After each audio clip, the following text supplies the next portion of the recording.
ఈ కథ ఒక అమ్మాయి తన్వి ఇంకా తన తాతయ్యది. తన్వి ఇంట్లో వాళ్ళ తాతయ్య కూడా ఉండేవారు. తాతయ్య అప్పుడు ప్రశాంతంగా మౌనంగా ఉండేవారు. తన్వి ఒకరోజు తాతయ్య రూంలోకి వెళ్లి ఒక పాత ట్రంక్ పెట్టెని చూస్తుంది. దుమ్ము పట్టి ఉంటే తన్వి క్లీన్ చేసి ఓపెన్ చేస్తుంది.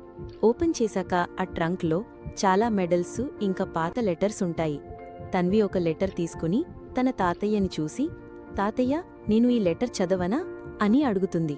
తాతయ్య చిన్న నవ్వు నవ్వి సరే అని తల ఊపుతాడు.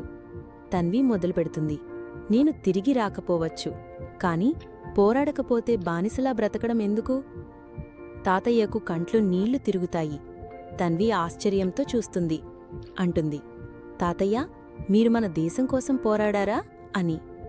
మేము బహుమతులు లేదా ఈ మెడల్స్ కోసం కాదు తన్వి, మన ప్రజలు స్వేచ్ఛగా బ్రతకడం కోసం పోరాడమంతే అని అంటాడు తాతయ్య. అది చూసి తన్వి తన తాతయ్యని ఊహించుకుంటుంది. చాలా గర్వంగా చూస్తుంది తాతయ్యని. నెక్స్ట్ డే తన్వి వాళ్ళ స్కూల్లో ఇండిపెండెన్స్ డే సెలబ్రేషన్స్కి తన తాతయ్య గురించి చెప్తుంది స్టేజ్ స్పీచ్లో. ఆలోపు తాతయ్య వస్తారు స్కూల్కి. తన్వి స్టేజ్ పైన ఉండటం చూసి సంతోషిస్తాడు.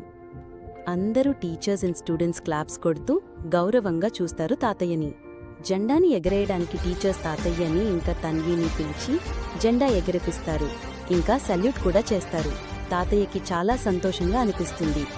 అలా ఆ రోజు తన్వి తాతయ్య అని కాకుండా ఒక దేశభక్తి ఉన్న అమ్మాయిగా అంటుంది.